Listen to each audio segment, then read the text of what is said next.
या सोहळ्यामध्ये आज ही जागराची कीर्तन रूपी सेवा माझ्या वाट्याला आली, हे मी माझं परमभाग्य समजतो। माऊली महावैष्णव ज्ञानोबाराय जगद्गुरु तुकोबाराय सकल साधू संतांच्या आशीर्वादाने, थोर मोठ्यांच्या मार्गदर्शनाने आणि गावातील ज्येष्ठ श्रेष्ठांच्या विशेष सहकार्याने चालत असलेला हा भव्य दिव्य सोहळा आहे।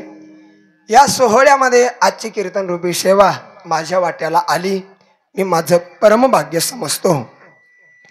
ज्यांच्या माध्यमातून या ठिकाणी सेवा करण्याचा योग माझ्या जीवनामध्ये मला प्राप्त झाला, माझ्यावरती मोठ्या भावासारखं नितांत प्रेम करणारं व्यक्तिमत्व आदरणीय सुप्रसिद्ध कीर्तनकार परमस्नेही परममित्र आमचे विलास महाराज मोरे दादांच्या माध्यमातून, तुम्हा सर्व ज्येष्ठ श्रेष्ठांच्या माध्यमातून ही कीर्तन रूपी सेवा माझ्या वाट्याला आली।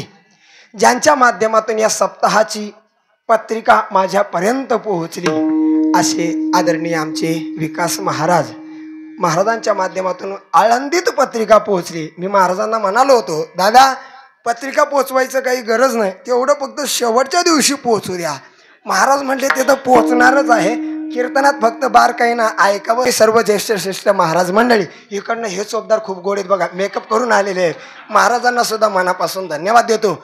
आमच्या सर्वांचा आवाज तुमच्या कानापर्यंत अत्यंत सरळ साध्या पद्धतीने पोहोचवणारे व्यक्तिमत्व आमचे नितीन दादा सुद्धा उपस्थित आहेत। दादांच्या साऊंड सिस्टीमचा आवाज महाराष्ट्राच्या कानाकोपऱ्यापर्यंत पोहोचावा, आई जगदंबा भवानी चरणी प्रार्थना करतो, पांडुरंगा चरणी प्रार्थना करतो। माझ्यावर प्रेम करणारे आमचे तुषार दादा सुद्धा कीर्तनासाठी उपस्थित आहेत। मी तुमच्या सगळ्यांची नावं घेतली असती बरं का, पण सगळ्या तुमच्या घरवाल्या आलेल्या आहेत, म्हणजे ज्यांचं नाव घ्यायची काही गरज राहिली नाही। हे आमचं घ्यावं लागतंय, कारण हे ठरलेलं असतं ना, हे घ्यावंच लागतं महाराज। नाहीतर काय होतं, एका ठिकाणी गौरव महाराज मी कीर्तनाला गेलो आणि त्या कार्यकर्त्याचं नावच नाही घेतलं, विलास दादा मी नाव नाही घेतलं महाराज, त्यानं 5,000च कमी भरले पाकिटात। तेव्हापासून मी म्हणत असतो, काही नाही झालं तरी कार्यकर्त्याचं नाव घ्यावं लागतं बाबा, ऐका पोटा पाण्याचा विषय असतो त्याच्यामुळे घ्यावं लागत आहे। विठाल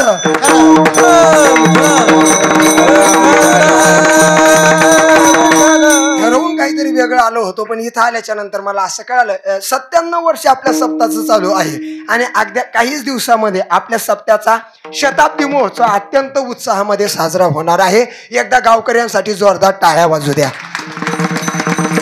गावागावात सप्ते होतात महाराज, गावागावातली सप्ते रंगदेवता देतात, पण किती वर्ष माहिती आहे का? 2 वर्ष, 3 वर्ष, 4 वर्ष, 5 वर्ष, 6व्या वर्षी सप्ताह गायब, कार्यकर्ते गायब का? सप्त्याला आलेलं वर्गणी सगळ्यांच्या खिशात, कोणी गाडी घे, कोणी सिगरेट घे, कोणी हा नसता धिंगाणा, ऐका। पण 97 वर्ष झाले आपल्या गावात अखंड हरिनाम सप्ताह चालू आहे। खरं तर गावकऱ्यांचं करावं तेवढं वर्णन कमीच आहे। पण विशेष महत्वाची गोष्ट आहे महाराज, आपल्या गावातलं जसं भगवंताच्या सेवेमध्ये कार्यरत आपलं गाव आहे, पण त्याच्याही पेक्षा महत्वाचं कारण एक आहे आपल्या गावासाठी आनंदाची गोष्ट आहे, देव देश धर्माचं कार्य, देशाच्या सेवेमध्ये आपलं गाव 90% आहे। नाहीतर काय, मरणारे तुम्हाला अनेक सापडतील महाराज, दलिंदर कुठेही मारतात, ट्रकच्या चाकाखाली मरतील, पिलं का धडकलं का मेलं, पिलं का धडकलं का मेलं, पण देशासाठी आणि या मातेसाठी मरणारी माणसं या मातीत तयार झाली, कारण या गावाचं नावच पैठण आहे। आता तुम्ही म्हणसाल महाराज पैठण नाव म्हणलं का शांती ब्रह्म आलं, महाराज म्हणतात नाथ महाराज शांती ब्रह्म होते, पण कुठपर्यंत? एखादा तुम्हाला म्हणत असेल महाराज रामकृष्ण हरी, दे कानाखाली ठोका आमच्या, म्हणजे आमच्या कानाखाली मारूस तर सुद्धा आम्ही म्हणायचं रामकृष्ण हरी, रामकृष्ण हरी, म्हणजे तो आमचा लगेच बाप होणार। ऐका, नाथ महाराजांचं गाव कोणतं? पैठण। कोणतं पैठण? फक्त आता इथं कुठेतरी मुंगी तयार करा बरं का एखादी, झालं मग आपलं मुंगी पैठण तयारच झालं। नाथ बाबांच्या नावानं प्रसिद्ध असलेलं गाव, नाथ महाराजांच्या साधू संतांच्या आशीर्वादानं, विशेष थोर महात्म्यांचं आशीर्वाद लाभलेलं हे गाव, रणांगणामध्ये लढणाऱ्या शूरवीरांचं हे गाव, देश सेवेसाठी आपला प्राण बलिदान करणाऱ्या देशसेवकाचं हे गाव, या गावात अखंड हरिनाम सप्ताह 97 वर्ष चालला, ही आनंदाची गोष्ट आहे। या सप्ताहाचा शताब्दी महोत्सव अत्यंत मोठा साजरा व्हावा आणि त्या शताब्दीत माझं कीर्तन तुम्ही घ्यावा. आणि मला डायरेक्ट शताब्दीला जसं म्हणतात 100 वर्ष पूर्ण झाली का म्हणजे काय, 100 वर्ष म्हणजे काय शताब्दी झाली. तसंच माझ्या पाकिटात सुद्धा 100 वर्ष पूर्ण करावी पण शताब्दीला आता नका करू. असंच त्या दिवशी मी कीर्तनात म्हणलो विलास बाबा, एक आजी उठली आणि तिनं 5 तोळ्याचं गंठण मला आणून दिलं. किती? 5 तोळ्याचं. मी म्हंटल आजी तुझं 5 तोळ्याचं गंठण मला अजिबात नको. आजी म्हणे महाराज घ्या. आळंदीहून कीर्तनाला आले, एवढ्या थंडीच्या दिवसात बाहेर पडले, तुम्ही घ्या घ्या हे 5 तोळ्याचं गंठण. मिस्त्री महाराज तुम्हाला नाही म्हटले, तिथे मला म्हटली महाराज घ्या. मी म्हंटल आजी तुझ्या पाया पडतो, बघ तुझं हे माझ्याकडे बघा, ते धर्माचं काम चालू राहते, धर्मा धर्मा धर्मा आहे का नाही, माझ्याकडे बघा. 5 तोळ्याचं गंठण हातात दिलं, कीर्तन झालं, म्हातारीला दंडवतच घातलं. आजीला म्हटलं आजी तुझं हे 5 तोळ्याचं गंठण घरी घेऊन जाय. म्हातारी म्हणे ओय महाराज राहू दे तुला. अख्ख्या रायगड जिल्ह्यात कोणताच सोनार त्याला मोडीत घेत नाही म्हणून तुला दिलं, बाकी काही नाही. मला काही तुला द्यायची आवड नव्हती. ऐका आता थोडस वातावरण रुळलं, आता जर आपल्या चिंतनाकडे येऊया. विठ्ठल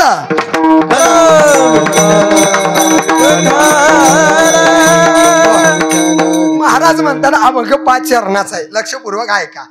आता कमी बॉलामध्ये आपल्याला जास्त रन काढायचे, कारण का आपल्याकडे फक्त किती मिनिटं राहिलेले, 47 मिनिटं राहिलेले आहेत. 47 मिनिटं राहिले महाराज. मी ठरवून आलो होतो एक अभंग आणि इथं निघाला दुसराच अभंग. आता जसा भगवान परमात्मा बुद्धी देईल तसं आपलं पाटापाटानं चालायचं, नाहीतर काय धरलं टाकलं कड्याला आणि आलं वड्याला असं म्हणू नका. ऐका जसं भगवान परमात्मा आपल्याला या अभंगावरती बोलण्याची बुद्धी देईल, कारण काय आपण काही ठरवलेला कीर्तनकार नाही. महत्वाचा मुद्दा, ठरवून आलेला ठरवून येतो. मार्मिकतेनं ऐका बरं, ठरवून आलेला ठरवून येतो, बिन ठरवल्याला काय कुठं पण बोलायचं आणि बोलायचंच. ऐका माऊली जशी बुद्धी देतील, जगद्गुरु तुकोबाराय जशी बुद्धी देतील, त्या बुद्धीप्रमाणे आपण अभंगाचा विचार करू. विठ्ठल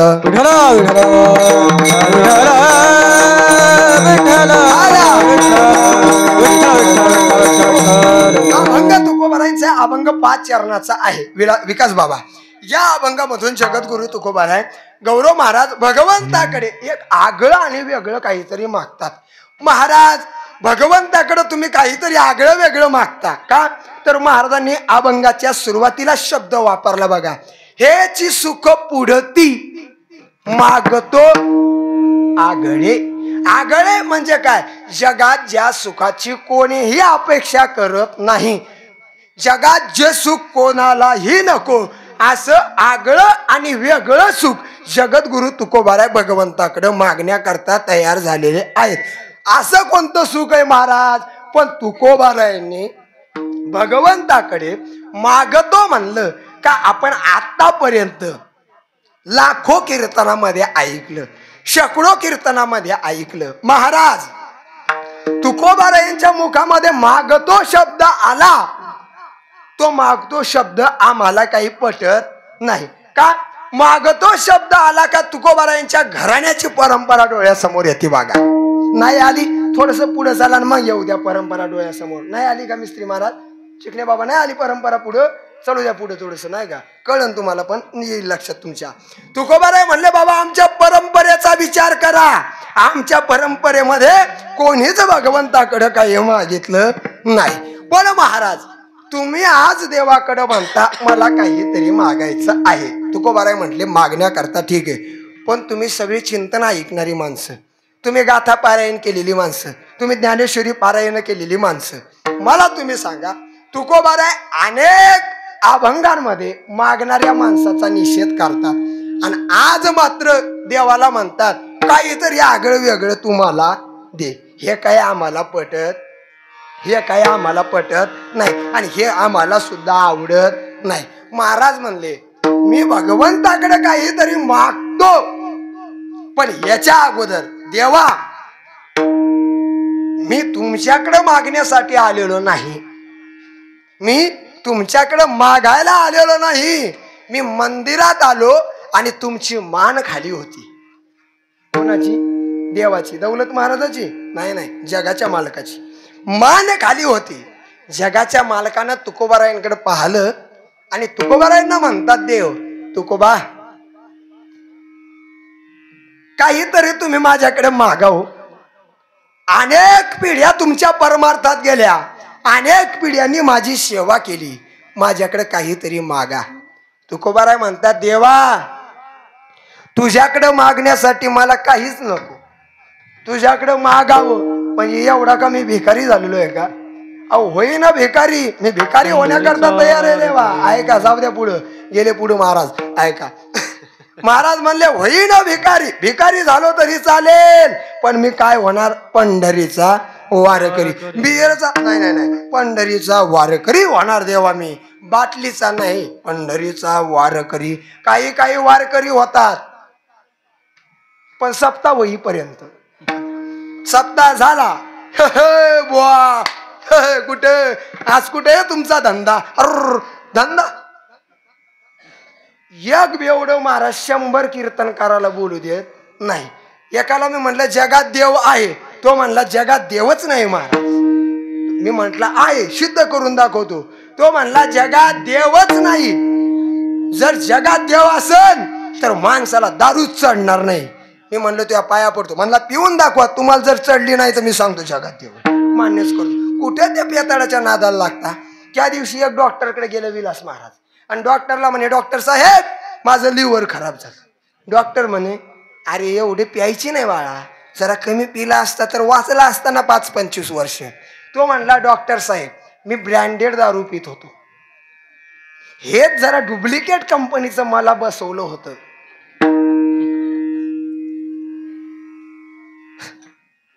नाही कळालं? लिव्हर डुप्लिकेट आहे म्हणला, मी ब्रँडेडच पित होतो. विठाला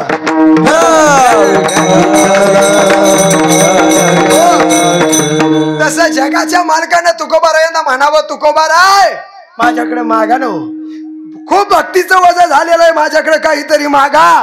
मागा म्हटल्याच्या नंतर तुकोबारायांनी महाराज देवाला म्हणावं, देवा अनेक पिढ्या मागचा विचार कर, काही मागणे आम्हानुचित, काही मागणे आम्हानुचित, वडिलांची रीत गारत,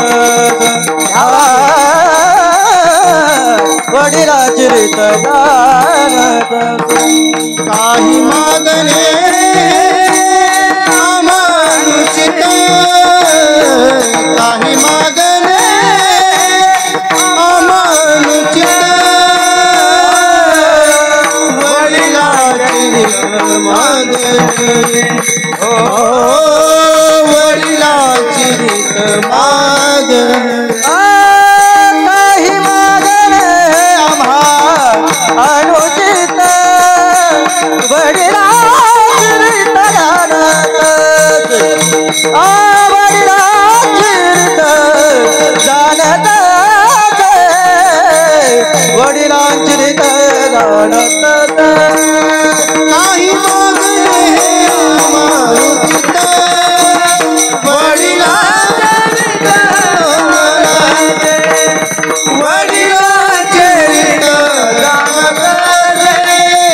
वडिलांची रीत गारत.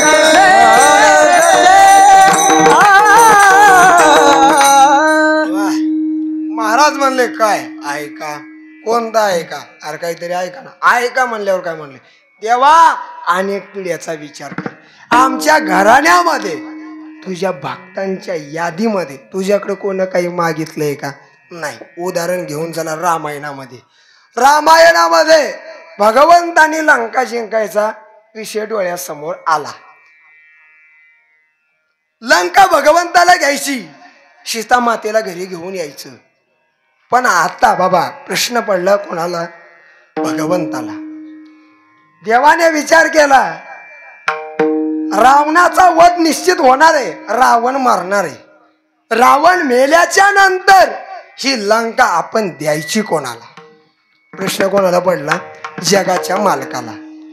जगाच्या मालकाला प्रश्न पडल्याच्या नंतर पहिला अर्ज आला महाराज कोणाकडं? हनुमानरायांकडे. हनुमानरायांकडे पहिला अर्ज आल्याच्या नंतर हनुमंतरायाला भगवंताने म्हणावं, हनुमानराय, युद्ध झाल्याच्या नंतर लंका आपल्या ताब्यात येणार आहे. लंका आपण जिंकल्याच्या नंतर ही लंका आपण द्यायची कोणाला? आता मला तुम्ही सांगा. हनुमानराय म्हणाले असतील का, देवा काय तुम्ही याला त्याला विचारता, देऊन टाका ना मलाच, म्हणाले असतील? नाही महाराज. हनुमानरायाला देवाने विचारलं लंका द्यायची कोणाला? हनुमानरायाने सांगितलं, देवा लंकेत मला अजिबात रस नाही, मला लंका अजिबात पाहिजेत नाही. देवानं विचार केला लंका द्यायची कोणाला? तर अंगदाला. अंगदाला द्यायची. पण हनुमानराय महाराज हुशार होते विकास बाबा. हनुमानरायाने विचार केला, जर मी हा मुद्दा घेऊन अंगदाकडे गेलो तर अंगद माझ्यावर रागवेल. का? तर तुम्ही स्वतः घेतली नाही आणि मला आमिष दाखवता, मला त्याच्या प्रापंचिक सुखामध्ये तुम्ही मला अडकवता आणि तुम्ही मात्र भगवंताच्या नामाचं सुख जीवनामध्ये घेता. मला सुद्धा लंका नको. भगवान परमात्म्यानं अंगदाला बोलवलं आणि सांगितलं, अंगदजी लंका जिंकल्याच्या नंतर ही लंका मी तुम्हाला देणार आहे. अंगद गालात हसले महाराज. देवा काय म्हणाले तुम्ही? अंगदजी ही लंका जिंकल्याच्या नंतर ही लंका मी तुम्हाला देणार आहे. अंगदजी परत म्हणले, देवा काय म्हणालास परत सांग. देवाने सांगितलं, अंगद ही लंका जिंकल्याच्या नंतर मी तुला लंका देणार आहे. अंगदजीच्या डोळ्यात पाणी आलं आणि डोळ्यात पाणी आल्याच्या नंतर जगाच्या मालकाला प्रश्न केला महाराज अंगदाने, देवा माझा बाप कोण होता माहित आहे का? देवानं सांगितलं, कोण? सांगा. वाल्या कोळी? वाली. वालीनं रावण बगलीत दाबला होता. कोणी? अंगदाच्या बापानी. विचार करा, बोला जरा कीर्तनात. अंगदाच्या बापानं रावण बगलीत दाबला होता. मनात आलं असतं तर टमाट फोडावं तसा फोडून टाकला असता. जर टमाट फोडावं तसा रावण फोडला असता तर रावण मेल्याच्या नंतर लंका कोणाला मिळाली असती? वालीला मिळाली असती. पण वालीनं सुद्धा लंका घेतली नाही. मग भगवंताला सांगितलं, देवा माझ्या बापात एवढं सामर्थ्य होतं, माझ्या बापात एवढी ताकद होती, तरी सुद्धा माझ्या बापानं लंकेकडे बघितलं सुद्धा नाही. मग माझा बाप गेल्याच्या नंतर त्या लंकेचा राजा मी झालो असतो. देवा माझ्या बापानंच लंकेची आसक्ती ठेवली नाही तर तू माझ्याकडे का अपेक्षा ठेवतोय? मला सुद्धा ती लंका नको. तुकोबारायाने सांगितलं, देवा अंगदाने लंका नको मागत. अंगद म्हणला मला लंका नको. दुसरं उदाहरण सांगितलं सूरदासांचं. काय सांगितलं महाराज?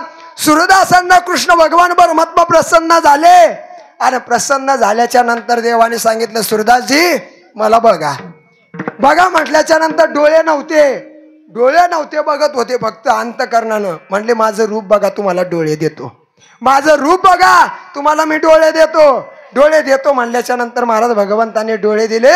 परमात्म्याचं रूप सूरदासांनी पाहिलं आणि डोळ्यात पाणी आलं आणि डोळे मिटवून घेतले आणि देवाला हात जोडले. देवा आज मला तुझ्याकडे काहीतरी मागायचंय. आनंद झाला महाराज भगवंताला, आपला भक्त आपल्याकडे काहीतरी मागतोय. मागा, मी तुम्हाला देण्याकरता तयार आहे. देवा आता माझे डोळे फोडून टाका, एवढंच मला दान द्या. ते म्हटले, का? देवा अरे या जगात तुझं रूप पाहिल्याच्या नंतर माणसाला काहीच बघायची इच्छा राहत नाही रे.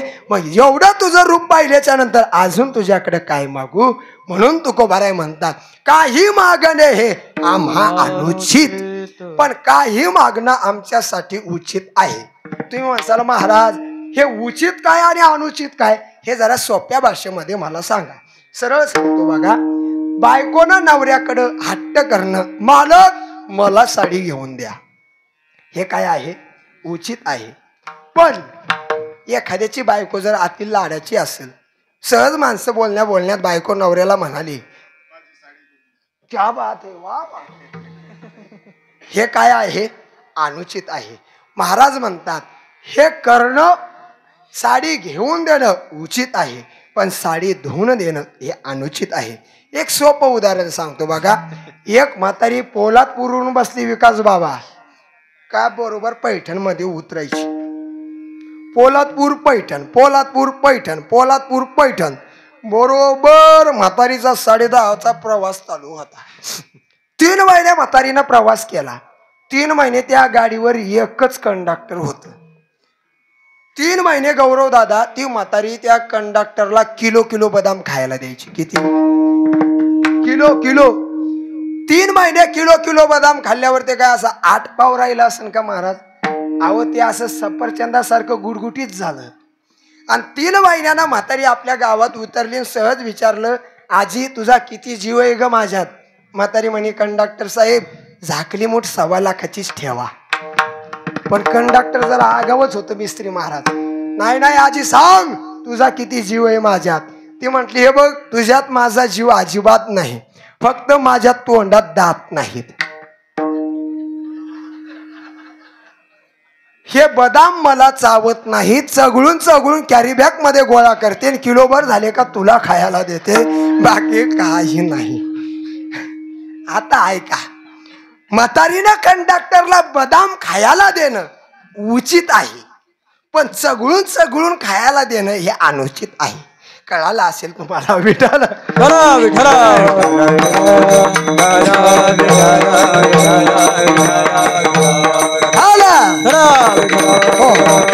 मग महाराज म्हणतात, आम्ही सुद्धा भगवंताकडे मागणार आहोत. काय मागायचं महाराज? भगवंताकडे आम्हाला एकच मागायचं. कोणतं सुख आम्हाला भगवंताकडे मागायचं? हेची सुख पुढे, हेची सुख पुढे, मागतो आगळे, मागतो आगळे.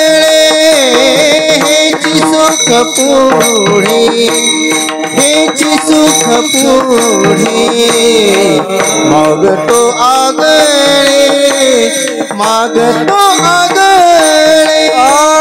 हेची सुख पुढे, हेची सुख पुढे, मागतो आगळे, मागतो आगळे. हेची सुख पुढे, हेची सुख पुढे, मागतो आगळे, मागतो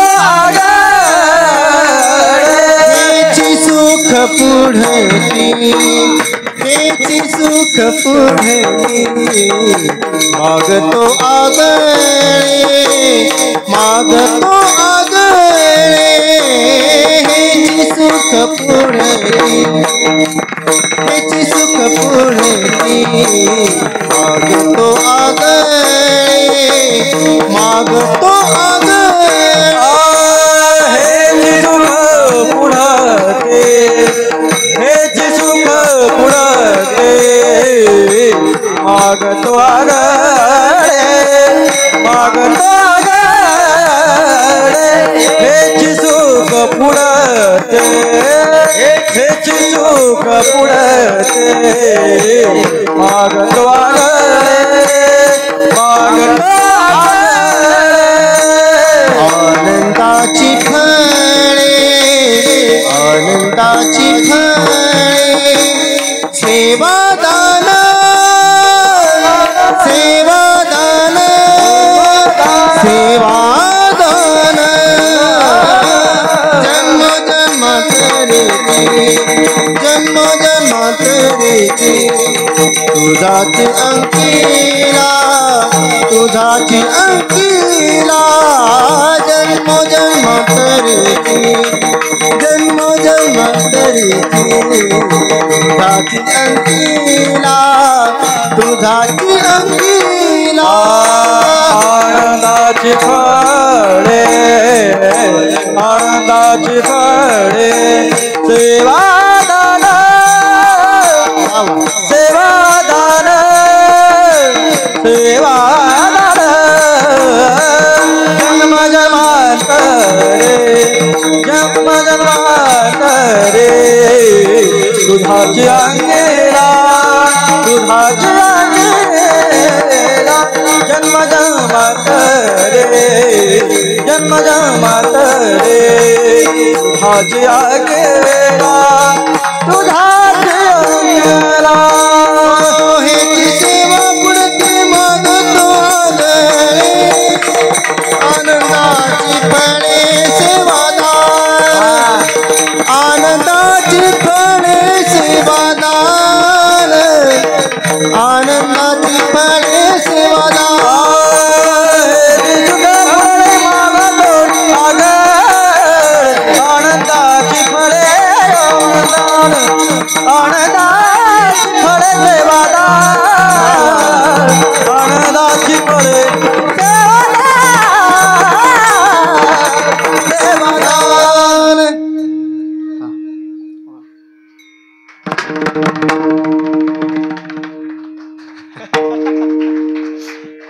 हेच मागणं आहे बघा तुम्हाला, हेच मागितलं पाहिजे. काय महाराज, कीर्तनामध्ये आपल्याला नाही काही करता आलं तरी चालेल, पण एक काम केलं पाहिजे, टाळी वाजवली पाहिजे. अहो देवानं आपल्यावर खूप चांगली वेळ दिलेली आहे, म्हणून आपल्याला टाळ्या वाजवायची गरज नाही. देवानं आपल्याला खूप चांगलं जन्माला घातलं, म्हणून आपल्याला टाळीची किंमत कळत नाही. नाहीतर टाळीवाल्याला विचारा टाळीची किंमत काय. फक्त एक गोष्ट ध्यानात ठेवा, कीर्तनात एखाद्याचा मृदंग ऐकला, आपल्या मनाला भावला, तर त्यांच्यासाठी कडकडून टाळी वाजवली पाहिजे. एखाद्या गायकानं चांगली चाल गायली, नाही कळालं ना, वा वा क्या बात आहे, वा वा एवढं तरी म्हणलं पाहिजे ना. काय बिल फाडतंय का त्याला? म्हण ना, काय आग लागते का बाबा? म्हण वा क्या बात आहे महाराज, खूप सुंदर गायले महाराज, चांगली तयारी करेल ना. पण नाही, खालून म्हणणार चांगला म्हणला तो बुवा, पण जर सक स्वरातून गेला, तू म्हण, मला म्हणता येत नाही, मग गप मार. हाय त्याला आग लावू नको, हे लय चांगले. नाही तर काही काही एवढे खोडीचे बर का बापू, एवढे माणसं काही काही खोडीचे. चला पुढे. ते म्हणले काय, कुठं नाही, एक जण अमेरिकेत राहिलं 12 वर्ष बाबा, आणि गावात आलं. खेडेगावातली माणसं महाराज, आणि ते खेडेगावातल्या माणसाला सहज म्हणे मिस्त्री महाराज, अय विकास बाबा अय असं म्हणे त्याला. 12 वर्ष झाले अमेरिकेला राहतोय, काही प्रश्न विचारायचं तर मला विचारा. गावकरी म्हणले याला प्रश्न विचारायला मला 40,000 पेन्शन आहे, याला काही विचारायचं गांजर, हे काय सांगणार आहे मला? माझे अख्खे पांढरे केस झाले, गावचे प्रश्न मिटवता मिटवता, आणि हे मला काय प्रश्न विचारणार? ते काय खोडीच. 5 महिने त्यानं गावाला कदर दिला महाराज. आमच्या विदर्भातला शब्द आहे कदर दिला, वैताग दिला. कळालं असं? वैतागलं गाव त्याला. आणि एका श्रीमंताच्या घरी लग्न होतं. भले 4-5 हजार लोक त्या लग्नाला आले, आणि त्या लग्नात याला आशीर्वाद द्यायला उभं केलं. करू नाही केलं. ते मंडपात आशीर्वाद दिला, तिथं बोललं, कोणाला काय प्रश्न विचारायचा असेल तर मला विचारा.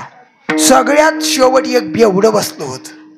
बेवडी सगळ्यात शेवटच बसते बघा. अरे नाही नाही ऐका, कीर्तनात नाही, म्हणजे मंडपात वेंडपात अशी सगळ्यात शेवट बसलेलं बेवड्याने हात वर केला, ओय मला तुला प्रश्न विचारायचा आहे. अहो सगळ्या गावानं टाळ्याच वाजवल्या महाराज. कोणासाठी? महाराजासाठी नाही, त्या बेवड्यासाठी. कडकडून टाळ्या झाल्या. त्या असं तेवढ्या टायमात ते मंत्रीच झालं, छाती काढूनच उभं राहिलं. म्हटलं अख्खं गाव शिव्या घालीत होतं, आज अख्ख्या गावानं माझ्यासाठी टाळ्या वाजवल्या, मीच आजचा मुख्यमंत्री. खतरनाक गडी निघाला.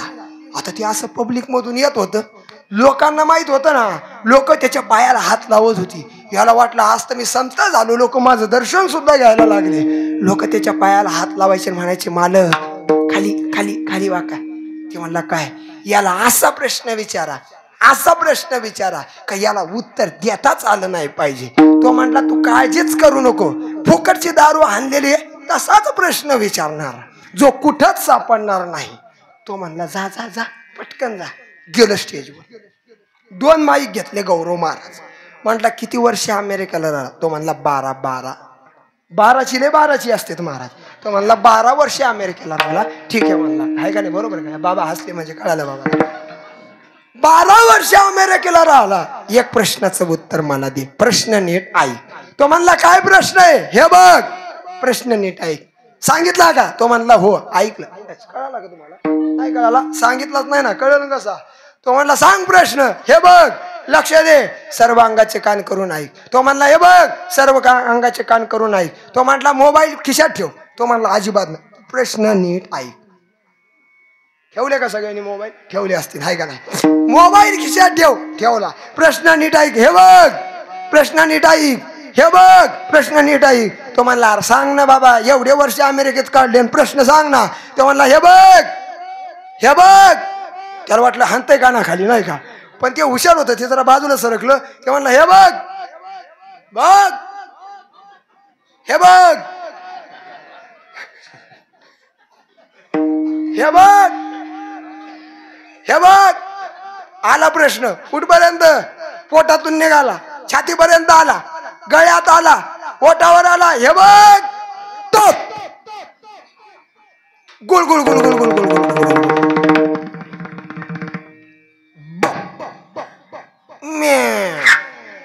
हे झालं कुठं मला सांग. तो म्हणला प्रश्न कळाला नाही. तो म्हणला परत सांग. हे बघ टप गुळ गुळ गुळ गुळ गुळ गुळ.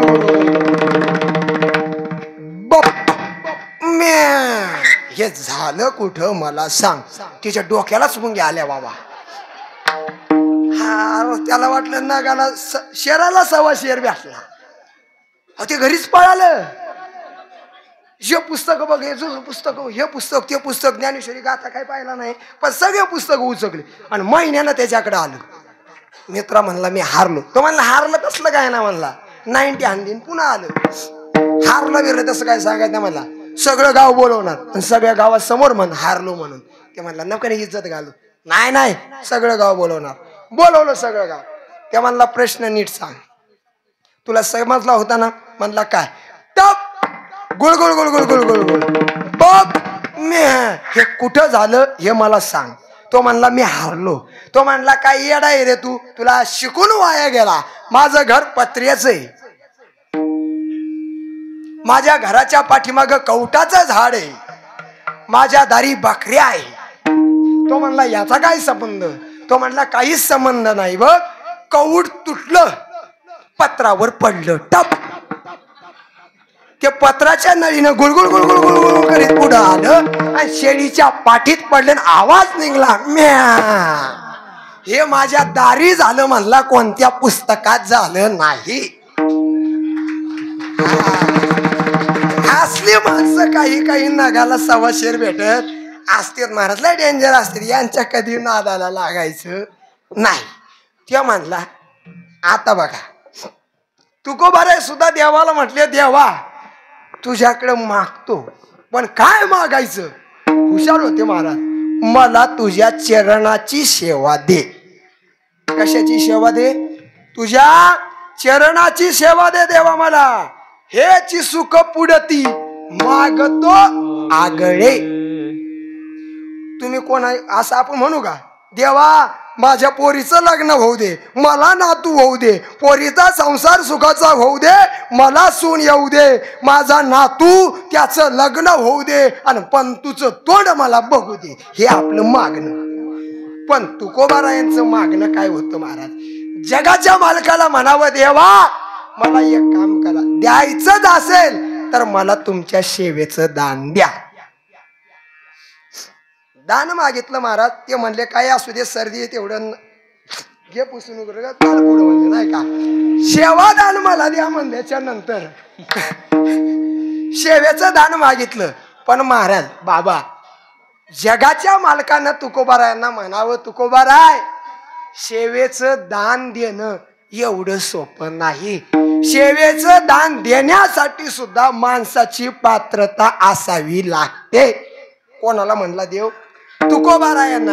आपले तर मग ते धुळीला सुद्धा नाही. चरणाच्या सेवेचं दान देण्यासाठी सुद्धा काय करावं लागतं? तर माणसाची पात्रता असावी लागते. आता तुकोबारायला जर हा प्रश्न केला असेल तर सामान्य माणसाचं काय हो महाराज? आपण लागू का त्या यादीमध्ये? अहो यादीमध्ये कल्पना सुद्धा आपण करायची नाही का देवाने आपल्याला त्याच्या चरणाची सेवा द्यावी म्हणून. लोकांनी शिव्या द्यावी एवढी अपेक्षा आपण करावी, पण सेवा नाही. सेवेचं दान मागितलं लायकी असावी लागते. का लायकी असावी लागते म्हणले तुकोबार आहे त्याच्यासाठी सर्वस्व मला अर्पण करावं लागतं. अर्पण करावं लागतं. तुकोबार आहे म्हणले देवा अरे आता घरात काहीच नाही राहिलं रे जे मी तुला अर्पण नाही केलं. वा वो हा संसार देवा पायी बरे झाले देवा निघाले दिवाळे कोपला पाटील गावची ही लोक. अरे सगळ्या लोकांनी माझी धिंड काढली देवा. मी सगळा संसार तुझ्या पायावर अर्पण केला. सगळ्या हिशोबाच्या वह्या मी इंद्रायणीत बुडवल्या.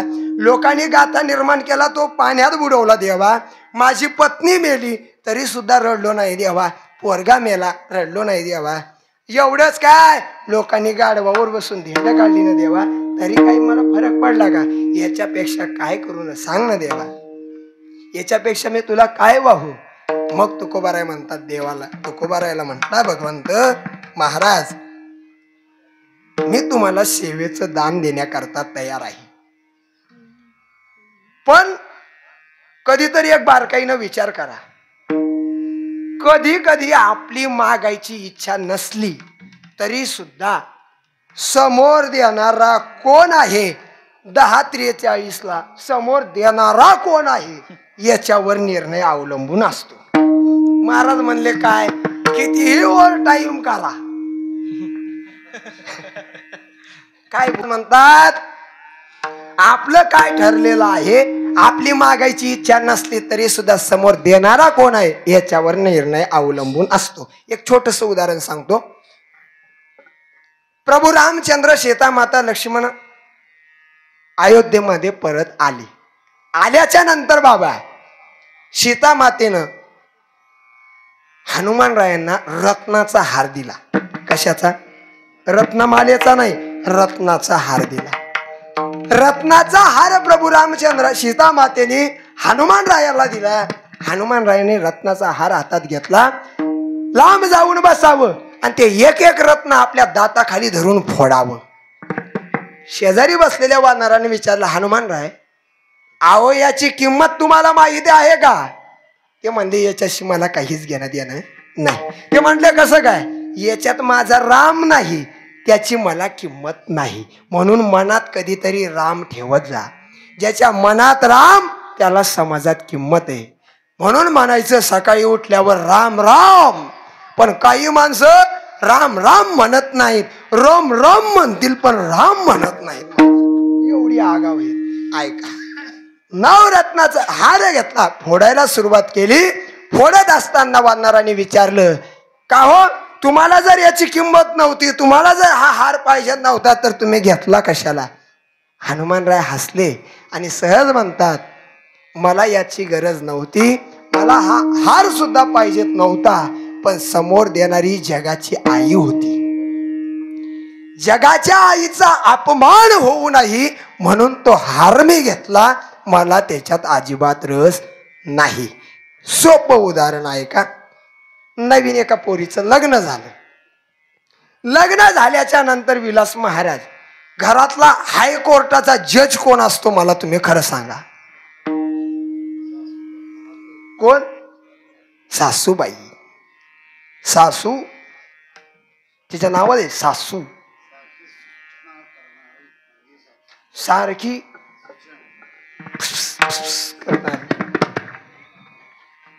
कीर्तनाला आलेल्या किती सासा आणि किती सुना अशा आहेत मला सांगा बरं. सकाळी उठल्यानंतर कडकडून एकमेकीला मिठी मारतात. ए पैठण हा आहे का कोणती सून सासूला कडकडून मिठी मारन?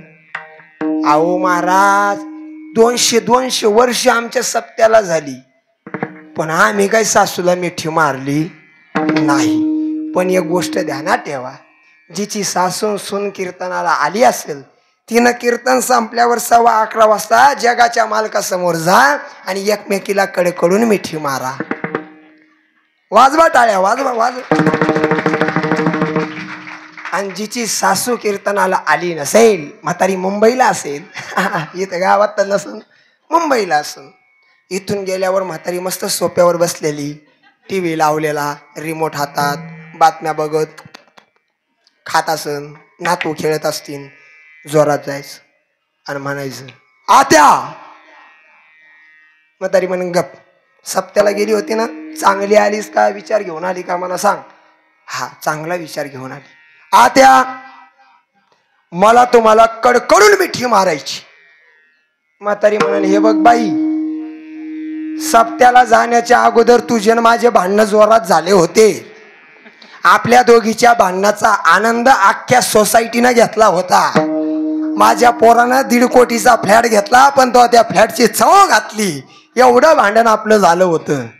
माझी तब्येत जरा जास्त होती. मी केस धरून तुला 2दा भिंतीला आपटलं, पण तू एक रन तरी माझ्यावर काढलाच. मला एकदा तरी तू खाली आपटलं. फेटान फाट झाली. आता भांडणं करायचे नाही. तुम्ही ऐकायचं नाही. सासूला उठून बसवायचं, कडकडून मिठी मारायची. महाराज अशी मिठी मारायची, अशी मिठी मारायची. काही एका मिठीत म्हातारी,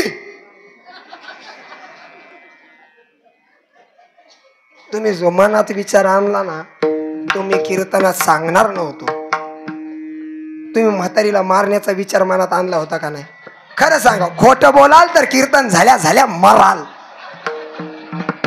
आणला होता का नाही? तुम्ही आणला होता का नाही? खरं सांगा. यांनी आणला होता का नाही? म्हातारीला काय मिठीत मारायचं म्हणून? अरे वैतागलेल्याच आहेत महाराज. फक्त म्हातारीचं पेन्शन येत आहे म्हणून म्हातारीची ती आहे, नाही तर काही गरज नाही म्हातारीची. वाजवा टाळ्या जोरात. हा, आजकालचा जमाना म्हातारा म्हातारीला सांभाळतो का? त्यांचा बँक बॅलन्स शिल्लक आहे म्हणून. नाहीतर म्हातारा म्हातारी ज्ञानोबा तुकाराम, ज्ञानोबा तुकाराम, त्याला आळंदी पंढरपूर याच्याशिवाय दुसरं काही नाही. ही आत्ताची परिस्थिती आहे. एक दिवस मी कीर्तनात असंच म्हणलं, गौरव महाराज, कधीतरी बायकोचं तोंड बघून हसा. आहे का? चांगलं सांगितलं तुषार भाऊ. एक जण घरी गेला बाबा कीर्तन झाल्यावर. त्याची बायको अशी दरवाजात उभी होती. पाहिलं आणि जोरात हसलं. हे हे, तिच्या हातात सप्त्यातलं नारळ होत. अहो धरलं नारळ आणि असं धाडकन फेकून मारलं. गडी एका नारळात उलटाच. आता जसं उलट पडलं, त्याच्या खिशातनं मोबाईल खाली पडला. पडल्या पडल्या त्यानं मला फोन लावला. म्हणला ए दलिंदर महाराज, तू मला कीर्तनात सांगितलं होतं बायकोचं तोंड बघून हसा. अरे मी हसलो तर बायकोनं नारळ फेकून हाणलं. मी म्हटलं ताई इकडे फोन दे. मी हुशार महाराज, कारण 12 गावचं पाणी पिलेलं. मी म्हटलं ताई, तुम्ही या माणसाला नारळ फेकून का मारलं? बाई म्हणे महाराज 12 वर्ष झाले माझ्या लग्नाला. मी म्हणलं मग? हे आमचं कधीच माझा चेहरा बघून हसलं नाही बघा. म्हणलं मग? आणि आज दुपारी मला पिसाळलेलं कुत्र चावलं, हे माझं तोंड बघून हसतंय. अरे हसाव कधी हे सुद्धा माणसाला कळालं पाहिजे. कळालं पाहिजे ना महाराज. नाही कळत. मग तसं भगवंताकडे कधी काय मागावं हे सुद्धा आपल्याला कळालं पाहिजे. विठाल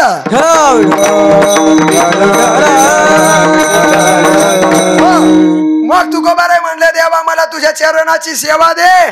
सेवा दे म्हणल्याच्या नंतर तू भगवान परमात्मा तयार झाले. तयार झाल्याच्या नंतर तुकोबाराय देवाला म्हणतात देवा तू मला चरण सेवेचं दान दिलं रे, हे ठीक आहे, पण देवा चरण सेवेचं दान हे फक्त मला एका जन्मात नको. कसं पाहिजे? जन्म जन्मांतर तुझाचे अंकेला, जन्म जन्मांतर तुझाचे अंकेला, जन्म जन्मांतर तुझाचे अंकेला, जन्म जन्मांतर तुझाचे अंकेला,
करो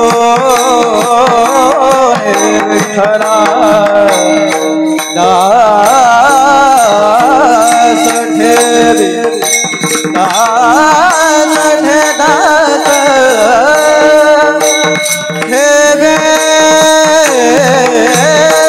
करो विठ्ठला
बघा बरं फरक पडला का नाही महाराज?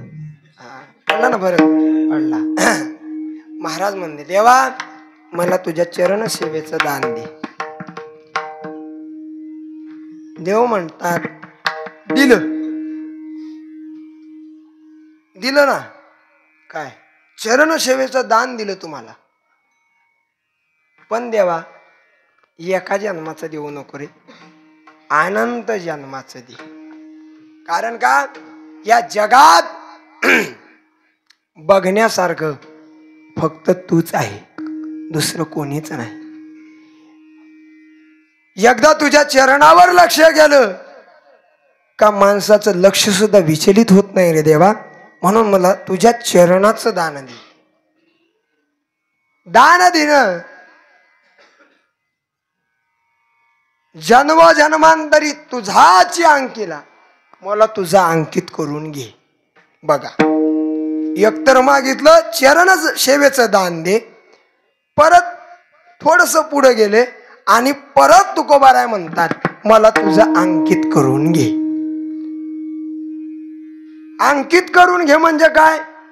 एक जण म्हणला मला कळालंच नाही अंकित म्हणजे काय. मी अंकिता नावाची बायकोच केली म्हणला झालो अंकित. अरे नाही ते नाही. अंकित होणं म्हणजे काय? दोघांमध्ये भेदाभेद न राहणं याचं नाव आहे अंकित होणं.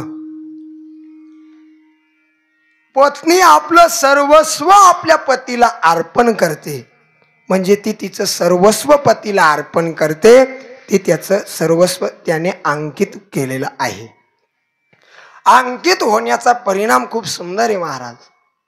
महाराज म्हणतात अंकित झाल्याच्या नंतर दोघांमध्ये भेदाभेद शिल्लक राहत नाही. सहज उदाहरण सांगेल बघा. एखादा जर माणूस मृदंग वादक असेल तर त्याची बायको कोण होती? नाही होत नाही अजिबात नाही. म्हणा ना मृदंग म्हणी होती बरोबर आहे का नाही? विकास महाराजांनी सांगितलं बघा. एखादा मास्तर असेल याची बायको आपोआप कोण होते? मास्तरीन होते. थोडस अलीकडे येऊ द्या नाही का. मास्तरची बायको आपोआप मास्तरीन होते. डॉक्टरची बायको आपोआप डॉक्टरीन होते. तिला नाही का गांजरं कळलं ना पण ती होते डॉक्टरीन नाही का. वकिलाची बायको वकिलीन, आमदाराची बायको खासदाराची बायको खासदाराची बायको खासदारीन, सरपंचाची बायको सरपंचीन असं म्हणा की. महाराजाची बायको महाराजीन, गायकाची बायको गायकीन, वादकाची वादकीन. एवढंच होणार आहे ना. अंकित होण्याचा परिणाम आहे. पण महाराज नितीन दादा कधीतरी हे उलट करून बघा ना तुम्ही. नवरा जर बायकोच्या अंकित झाला तर कसं होईल? एखाद्या बाईचा नवरा, बाई समजा मास्तर असेल तर नवरा कोण होणार? नाही हो मास्तर्या मास्तरची बायको मास्तरीण होती, मग मास्तरणीचा नवरा मास्तर्याच होणार की. डॉक्टरचे डॉक्टर या, आणि एखाद्याची बायको जर नर्स असेल तर नर्स्या होऊन जाऊ द्या. आहे का?